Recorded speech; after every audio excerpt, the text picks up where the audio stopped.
Hey everybody, this is Jason, Colorado Mountain Man Survival. Today I'm going to give you some quick information on different types of paracord.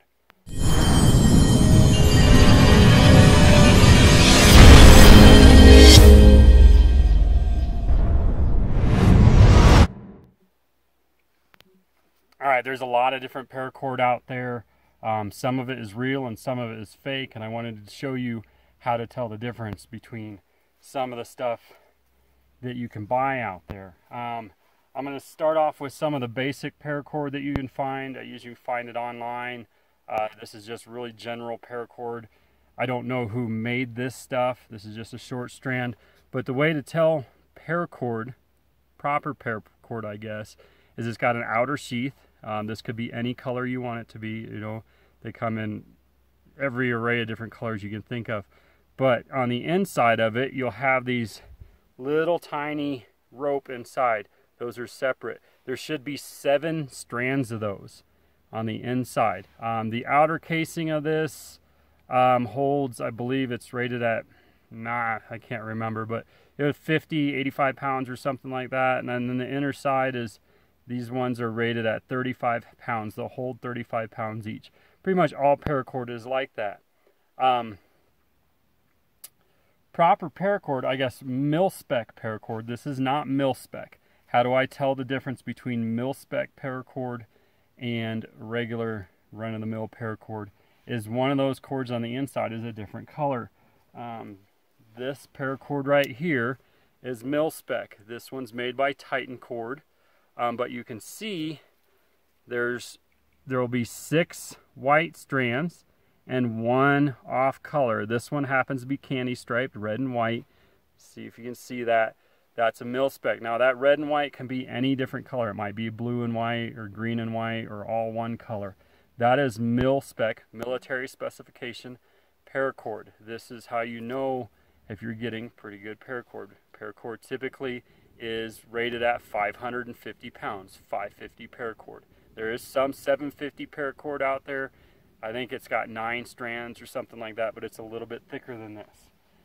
So mil-spec paracord, regular paracord. Now what I see out here at camp quite a bit, looks like paracord, looks something like this, but this is not paracord. Let me see. You'll find this at a lot of department stores. They might call it paracord at first glance. It's got this white stuff inside. It might look like it's got 7 strands, but let me try to peel this back a little bit. This is what is on the inside. It's one solid sheath, or whatever you want to call it. When I pull that out, this is what it is. It's just like poly, some sort of synthetic material. You can see it's not individual rope. It's basically just this wrapped up cloth. It's not paracord. It's not very strong. It's not going to do you much good. But that's what's inside of that rope. It's junk. Look at that. I can just pull it apart with my hands. It's got no use whatsoever. Doesn't even burn well. Alright, so watch out when you're buying paracord. It could be fake paracord. Another type of paracord you can get, this is Titan cord. I showed you the mil-spec. This is also made by Titan cord. It's called Survivor cord. This stuff has the 7 inner strands. It's got 6 white strands, 1 off-colored one, so you know it's mil-spec. It's also got 1 piece inside that's jute twine. It's covered in wax, so you can use it for starting a fire. It's also got a fishing line. I think that's a 100-pound test. Honestly, I have no use for a 100-pound test line in Colorado. And then it's got some copper wire. This stuff is pretty pricey. Personally, I wouldn't buy it for myself for typical use. I would probably be very skeptical of using this, not because it's bad cord, it's awesome cordage, but because of the amount I paid for it, I'd have to have a really special reason to use it. But great cordage. It just has a lot of stuff on it that I don't necessarily need. Copper wire for traps, fishing line for fishing or for traps, jute twine for starting fires, and then your regular paracord. Another thing that's out there is Paracord. I need to unravel this, but you can see maybe there's a little red dot in there. That's a red twine.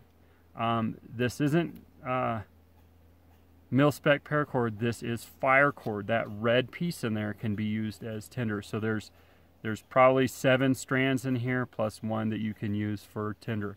I believe this is made by a company called Paracord. Maybe it's Firewire. I can't quite remember. But this is decent paracord. It's good paracord. It just has that extra bit of firewire. You're going to pay a little bit more for this.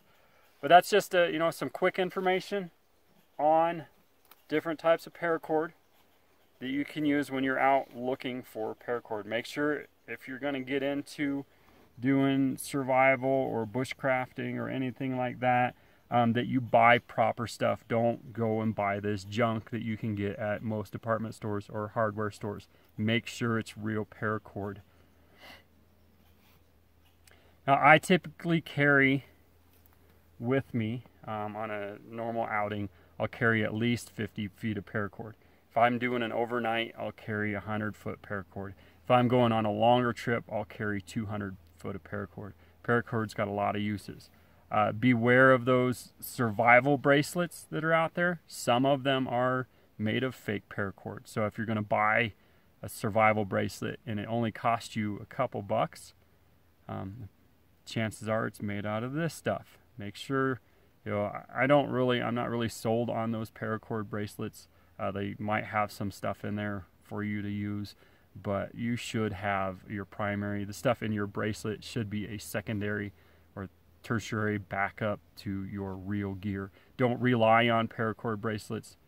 They're just gimmicky items, Know how to use good gear, get proper gear, get proper paracord.